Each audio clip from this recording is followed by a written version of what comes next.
Hey everybody, thanks for tuning in. This is CAtuned, and I'm Igor, and this is an E30 sedan. Let me show you what we've got going on with this car, what we're fixing to do, what we've got cooking. So what can you expect from a car like this? Well, this car was bought on Facebook Marketplace for under $5,000. And for today's market, that's actually a really good price. Let's take a look.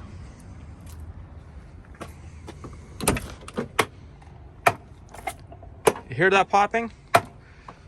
This guy right here, very common for that to break. So what we're gonna have to do is change that door brake and weld the reinforcement right in here. On the inside,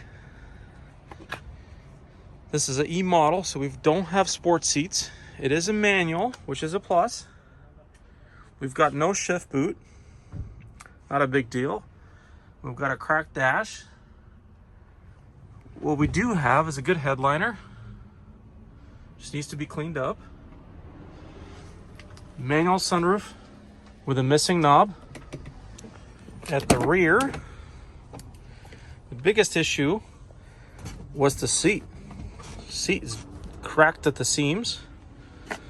So driving this car 4 hours from where we purchased it was not exactly fun, as the seat was kind of, you can imagine jamming into your back as you're driving it. Inside the engine bay, well, it's dirty. The hood shock isn't holding.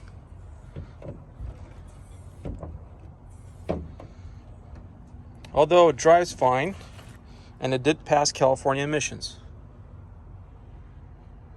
So what we're gonna do is we're gonna get it pressure washed and all cleaned up. And then we'll get on the lift and get it inspected. And do a thorough report and see what needs to be addressed mechanically in order to make it a good driver. Body's isn't terrible. There's no significant body damage. Starting out with simple green mixture and some oven cleaner.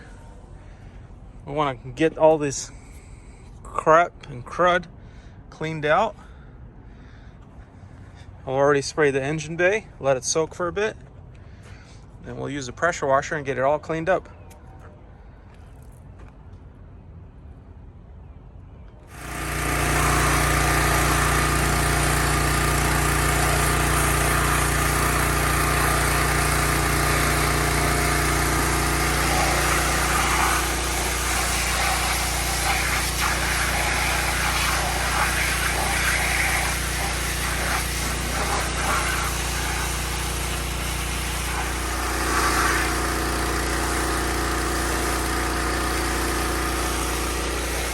So with the initial pressure wash, I just used Simple Green.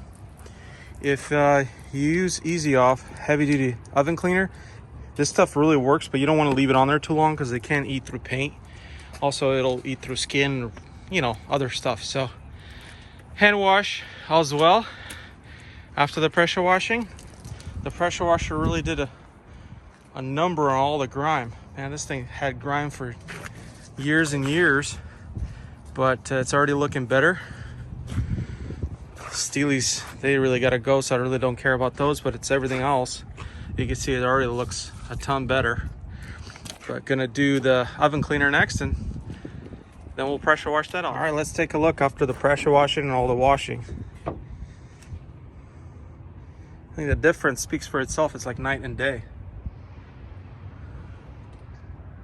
Really made a huge difference in just about an hour of washing the car in multiple stages.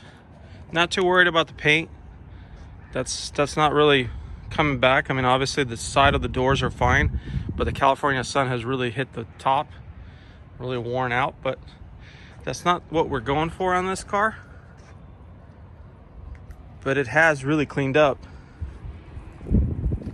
all the jams. There's no more grime there. Obviously there's still some dirt embedded in the rubbers. Pretty clean here, but when you go in here, you see there's quite a bit. But that'll have to be cleaned by hand. But the biggest thing is having a clean engine bay, at least for me. Really cleaned up. Now if there's any oil leaks, I can see where they're coming from and get those addressed. Obviously there's going to be some mechanical inspections to be done once we get this on the lift.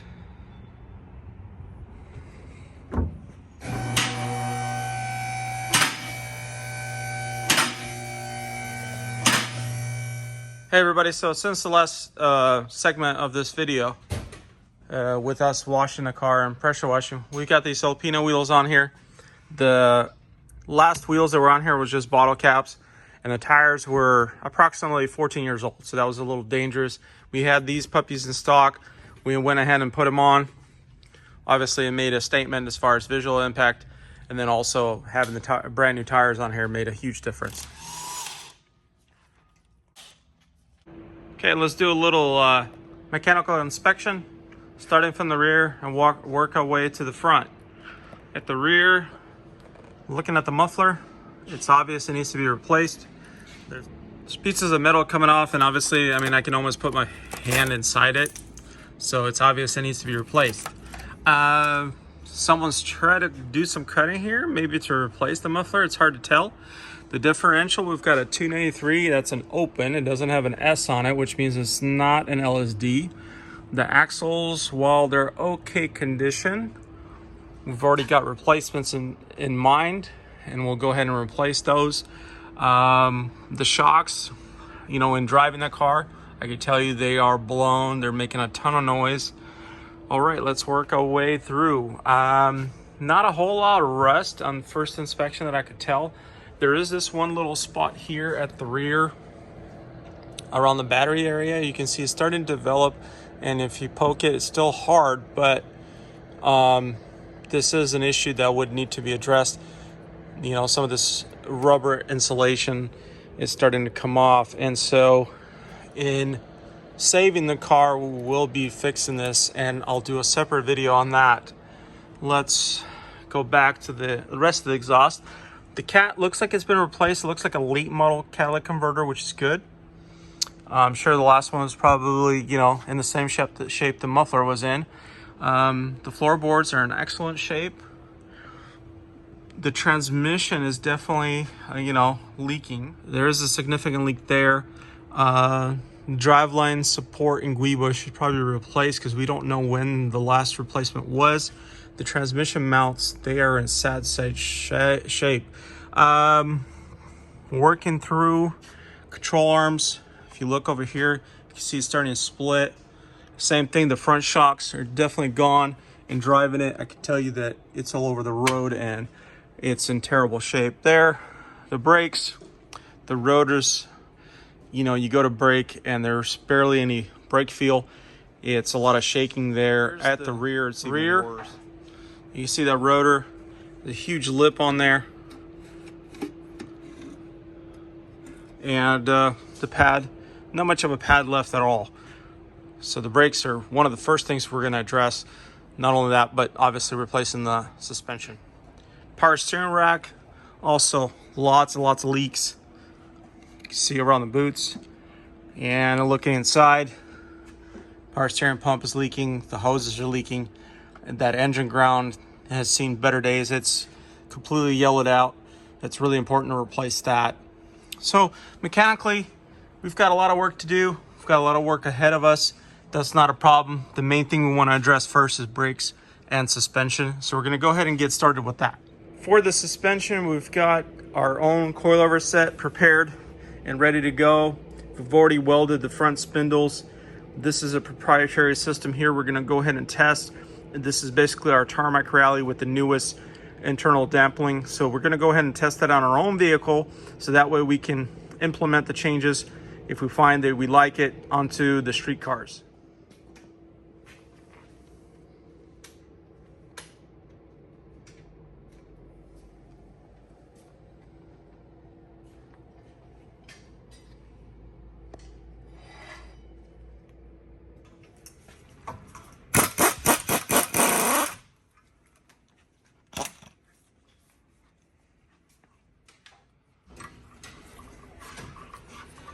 We're using a ball joint separator. This thing is a lifesaver. Basically, you just attach it to that, apply pressure upwards or inwards, and it'll separate it.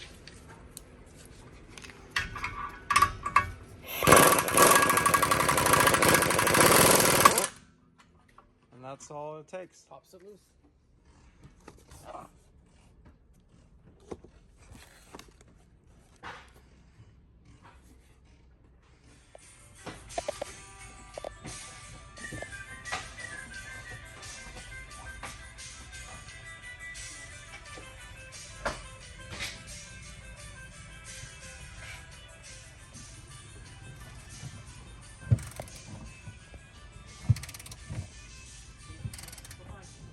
Thanks for watching episode 1 of the sedan build. In this episode, as we showed you, we kind of picked it up, started cleaning it. We went through the inspection process and we replaced some of the suspension components and some of the brakes.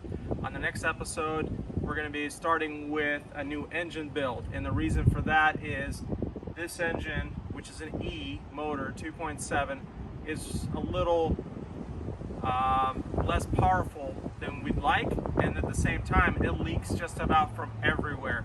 So it's easier to replace the motor than it is to fix all the leaks that are there, because it's one of those things where you plug one hole, another one appears, and it keeps going and going and going. By the time you do that, it's going to be more expensive than just replacing everything. And well, we want a more powerful motor, so we're going to go with an M20 again, but it's going to be a 2.5 late motor. So I hope that's exciting. We've also got an interior planned, more of an OEM style, more M-Tech look. So we've got that on order, and a lot of that's coming from our European partners overseas. So we'll be able to showcase that. So hopefully this is an interesting series for you with the sedan build, because I'd like to show you as much as possible without really boring you. So hopefully this first one is not too long and not too short, and just enough information to get you caught up and get a glimpse of what we've got going on.